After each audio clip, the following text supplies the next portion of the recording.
And so Liz Plank was a perfect person for them to go after because first and foremost, if you don't know anything about her, I had never heard her name before this scandal. She's kind of branded herself as like the ultimate feminist, you know. Say that people who believe in Justin or Team Justin are because they get their news by Candace Owens is ridiculous. Also, the same agency that a few months ago came out and said Ryan Reynolds did not pressure them to drop Justin Baldoni, FYI. Ari Emanuel proclaims that he was the one to fire Justin Baldoni. Conservative commentator Candace Owens has criticized Ryan Reynolds, alleging his interference escalated the legal dispute between Blake Lively and Justin Baldoni. Owens claims Reynolds' on-set involvement led to tensions, suggesting his actions intensified the conflict. Was the co-host of the Man Enough podcast alongside Justin Baldoni.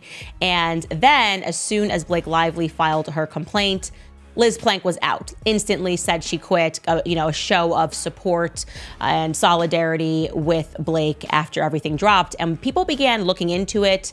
And particularly there was this TikToker, Steph with the Deets, who had showed that perhaps the reason that motivated her to get on the side of Blake Lively without actually looking into anything or at least speaking to her co-host and hearing his side of things may have been what we have discovered since, a repeat sort of Ryan Reynolds psychopathic strategy of essentially love bombing people, giving them roles they don't deserve in places that they don't belong, and basically pretending to be the best, most amazing friend because the person that they're targeting and the person that they want to isolate is a person like Justin Baldoni who's connected to that individual. It's all about isolation.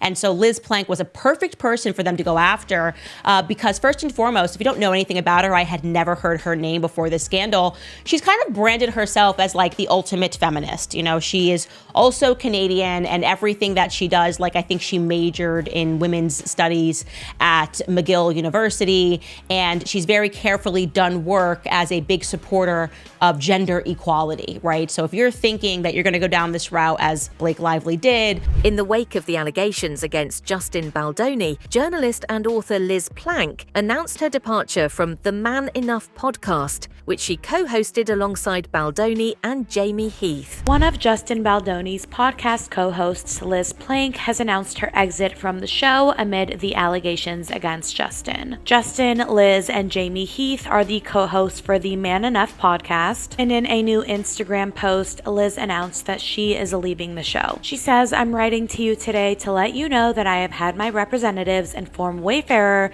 that I no longer will be co-hosting the Man Enough podcast. Thank you for trusting me with your hearts and stories, for holding space for me, and for making this show what it was. I will miss you, the listeners, so much. I love what this community created together with every fiber of my being, and that's because of you. As this chapter closes for me, I remain committed to the values we've built together. Thank you for being here, for trusting me, and for being by my side for the last 4 years. We all deserve better, and I know that together we can create it. I will have more to share soon as I continue to process everything that has happened. In the meantime, I will continue to support everyone who calls out injustice and holds the people standing in their way accountable." In her caption, Liz says, "I will miss you. I will be sharing more soon. I appreciate your compassion and patience. I hope this comment section can be a place of support, respect, and kindness, a reflection of the community we've built together." Plank expressed her decision in a statement, emphasizing the importance of supporting those who call out injustice. Her exit underscores the profound effect the controversy has had on professional relationships and projects associated with Baldoni. It kind of like put a nail in the coffin to his reputation. Like somebody who works with you on a daily basis. That's just like, if that's not the biggest backstab, I don't know what is. But then for her to also say that people who believe in Justin or Team Justin are because they get their news by Candace Owens is ridiculous. I mean, if this is the definition of cognitive dissonance ever, I don't know what is. I mean, this woman is incredible. And instead of redeeming herself or keeping quiet until this whole thing blows up and she could just admit an apology, she is just sticking to her guns as if she knows something. I mean, people already called out that she worked with Ryan Reynolds back in 2022.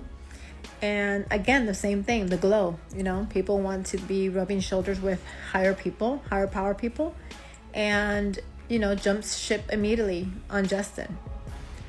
She has not yet stated why Justin, is not believable, right? She just only worked with him.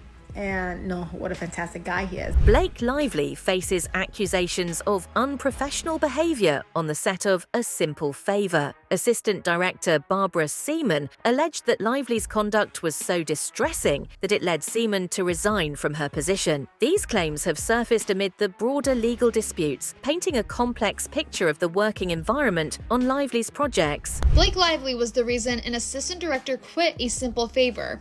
Allegedly, of course. And we learned this from Henry Golding's post. Henry Golding, who was in A Simple Favor, made a post with the poster for another Simple Favor. And under his post, Barbed Wire TV had commented, "I worked with you on the first one. My experience with everyone was absolutely amazing, except for a certain someone who is the reason I quit being an AD.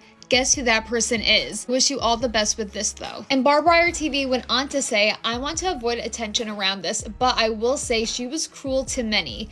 I know I cried my way home many nights because you try so hard to please someone who is never pleased and puts you down constantly. I can't believe it's actually getting back at her. Karma is real." And Barbed Wire TV, whose real name is Barbara Jaworski, definitely seems to work in the production world. And for further proof, here's her IMDb. Seems to be under her maiden name. It says she's known for Barbed Wire TV, which obviously that's even her account name. Under projects, you'll see A Simple Favor. She was the 4th assistant director. So not only did we learn that she quit, but apparently she made many people cry behind the scenes, allegedly. Amid the escalating legal battles, Ari Emanuel, CEO of WME, has publicly defended Blake Lively and her husband, Ryan Reynolds. Emanuel praised the couple, calling them incredible people, and dismissing claims made against Lively as exaggerated. His statement highlights the deep divide in Hollywood regarding the allegations and countersuits between Lively and Justin Baldoni. While some industry insiders rally behind Lively, others question the legitimacy of her accusations. Emanuel's support adds weight to Lively's defense, potentially influencing public perception and legal proceedings as the case continues to unfold with no signs of resolution in sight. Tell me you were paid off by Blake Lively and Ryan Reynolds without telling me you were paid off by them. Ari Emanuel, who's an executive at WME, Justin Baldoni's former talent agency, and Blake and Ryan's current talent agency. Also the same agency that a few months ago came out and said Ryan Reynolds did not pressure them to drop Justin Baldoni, FYI. Ari Emanuel proclaims that he was the one to fire Justin Baldoni. And Ari just seems real professional about this. He goes on to say, "It is an effed up bad situation what Baldoni, whatever his name is doing." Ari praises Blake and Ryan for being really incredible people who never had any bad mojo out there or treated people badly. They are charitable. They're giving tons of money away. He says he's known them for over a decade, and when push came to shove, Baldoni was expendable, explaining, "I am a ride or die and they are good people." Oh, hey, Ari, I thought Ryan had nothing to do with firing Justin Baldoni. That's interesting because it seems like he had a lot to do with it. Also funny that you mentioned how charitable they are. I wonder how charitable they are to you. So WME literally fired someone over someone else's opinion of them. And the fact that he's coming out and saying this now after we have seen the evidence from Justin Baldoni's side, the evidence that has debunked several of Blake Lively's claims, FYI. I've already made a video on the WME roster and how there are several people on that roster that should have been fired if it's over SH claims. Mr. Drake A. Minor has been their client for over a decade. Ben Affleck, J Balvin, that's just naming a few. So just add WME to the list of people that Blake and Ryan have paid off. Author Colleen Hoover, whose novel It Ends With Us was adapted into the contentious film, expressed concerns years prior about the direction of the movie. In emails to Justin Baldoni, Hoover feared her work might be misrepresented as a romantic comedy, diverging from its original intent. These apprehensions add another layer to the ongoing disputes surrounding the film's production. So what Jed Wallace's lawyer is alleging is that Lively weaponized this administrative filing, submitted it to all of these media outlets and specifically the New York Times, and in doing that he was falsely lumped into all of these horrible allegations of sexual harassment and a smear campaign that he says he had no part of, and as a result of that has lost millions and millions of dollars through his public relations business. So something very important that I noticed in reviewing this is very shortly after Lively's legal team filed the real lawsuit after the complaint, the entire Jed Wallace storyline was completely excluded from it. She was talking about potentially selling the rights to Justin, and she said, "My biggest fear is that I'll sell the rights to someone who thinks it's a rom-com, and they'll take it in the absolute wrong direction." You can't write this! And now we have to move on to the infamous personal trainer. So as I'm sure you guys remember, the reason this entire fat shaming debacle happened is because Justin Baldoni inquired about Blake Lively's weight to Blake Lively's personal trainer, who was also training Justin Baldoni at the time, which we know because we have several receipts that prove that. So this personal trainer, his name has been revealed as Don Saladino, celebrity personal trainer guy.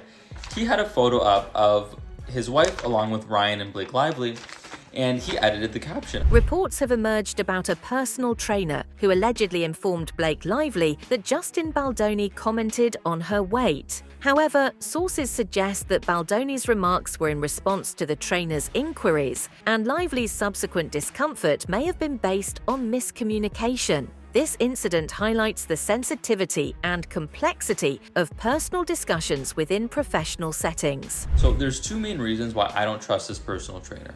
Number one, I think it's very childish for an adult to come up to you and ask you a very reasonable question like, "Hey, how much does Blake Lively weigh so I can adequately train my back muscles to lift her?" And then for you to go and run to Blake Lively, who you know is insecure about her postpartum body, and say, "Justin Baldoni asked how much you weighed and he fat shamed you, but you didn't hear from me." That is so Regina George coded and not a way that an adult behaves, in my opinion. And number two, a very quick Google search will show that if you go on his website, I'm looking at it now, the main programs he sells are workout programs with Deadpool, Ryan Reynolds, and Blake Lively.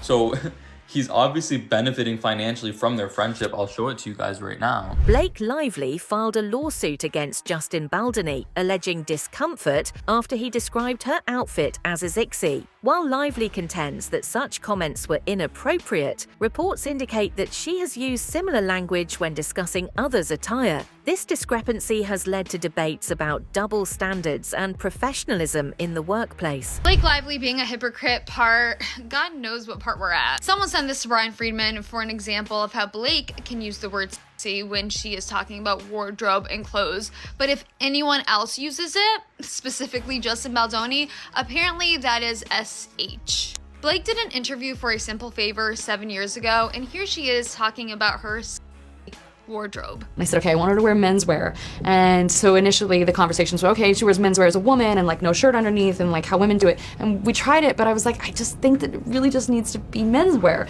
And I know that everybody, you know, the studio and whatnot, they want women to be sexy. So they were like, it's not gonna be sexy if she's buttoned all the way up to her neck and bow ties. And we were like, just trust us, it's gonna be super hot. It's gonna be so sexy. And here's a little reminder of what Justin Baldoni said to make her feel so uncomfortable that she had to file an SH lawsuit. Mr. Baldoni commented how much he liked her outfit, which flustered Miss Lively. Consistent with past practice, he said, "I think you look in a tone that made her feel ogled and exposed." With other female cast members present, she said, "That's not what I'm going for." Bristled and replied, "I'm sorry, hot." Deeply uncomfortable, Lively said, "Not that either." He told another female cast member that her leather pants looked.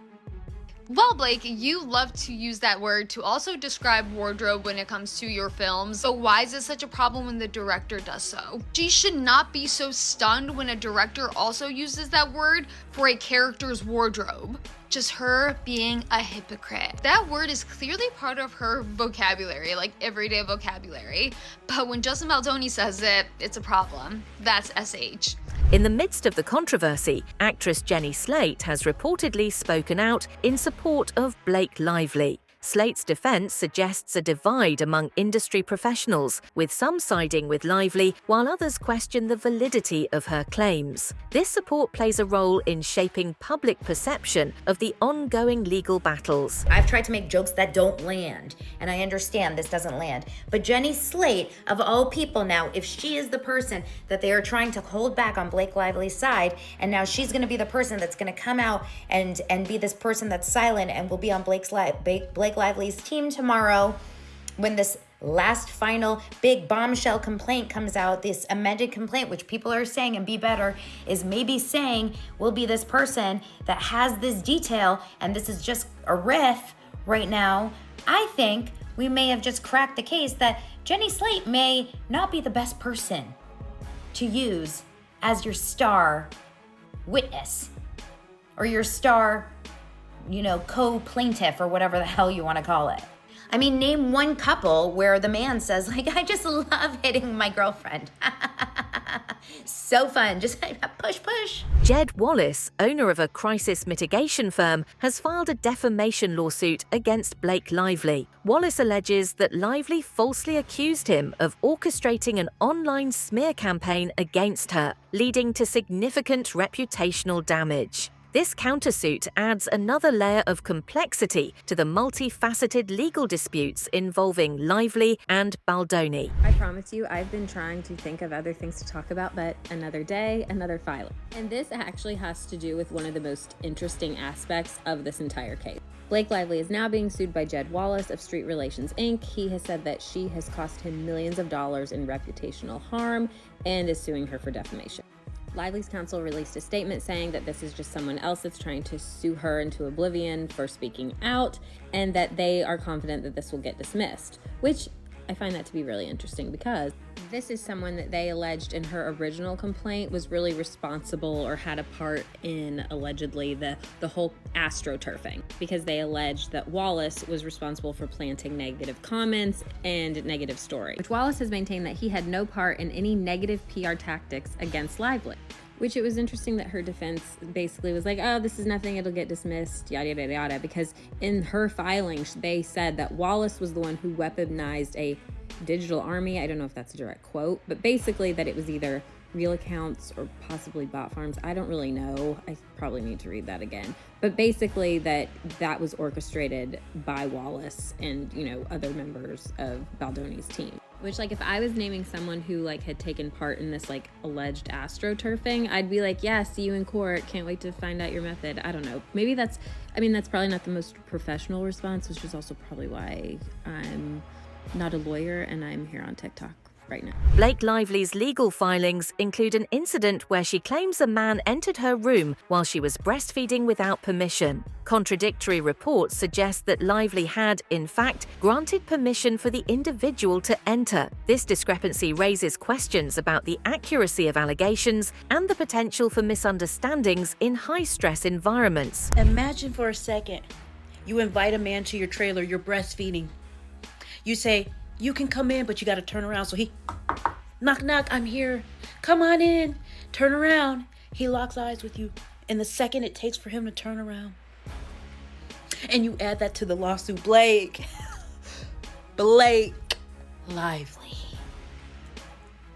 Gossip girl. You must be stopped. That man was standing and staring at the wall, singing show tunes to himself for all we know, counting stars, counting specks of dust and paint. And you said that was sexual harassment. At this point, you gotta blame it on Ryan Reynolds. Say he wanted the idea for a movie. Say that he thought that it was gonna be a funny ha moment. You know how he jokes. Say we all know how he jokes because it's not working. You doomed us. In her lawsuit, Lively accuses Baldoni of engaging in unnecessary and unscripted conversations during a dance scene, which she found uncomfortable. However, analyses of the footage indicate that Lively may have initiated the interaction, casting doubt on her claims and highlighting the challenges of interpreting on-set dynamics. Number 32. In another occasion, Mr. Baldoni and Miss Lively were filming a slow dance scene for a montage in which no sound was recorded. Mr. Baldoni chose to let the cameras roll and have them perform the scene, but he did not act in character as Ryle. Instead, he spoke to Miss Lively out of character as himself. None of this was remotely in character or based on any dialogue in the script, and nothing needed to be said because, again, there was no sound. I'm going to show you a clip of the raw footage where it's actually Blake Lively who's the one that wants to talk.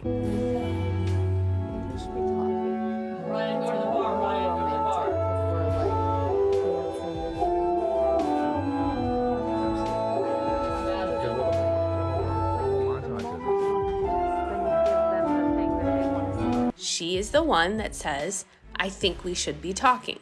Do you know what I mean? And Justin's like, yeah, sure, whatever. You know, stop trying to direct.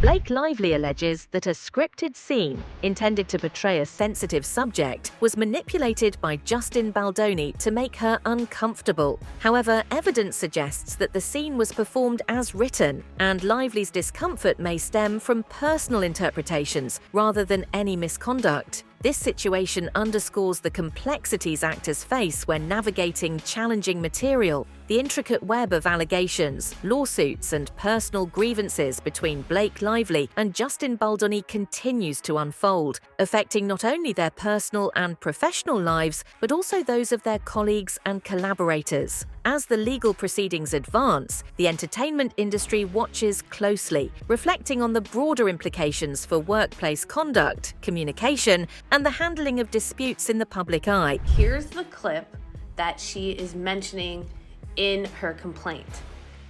It says, at one point he leaned forward and slowly dragged his lips from her ear and down to her neck as he said, it smells so good.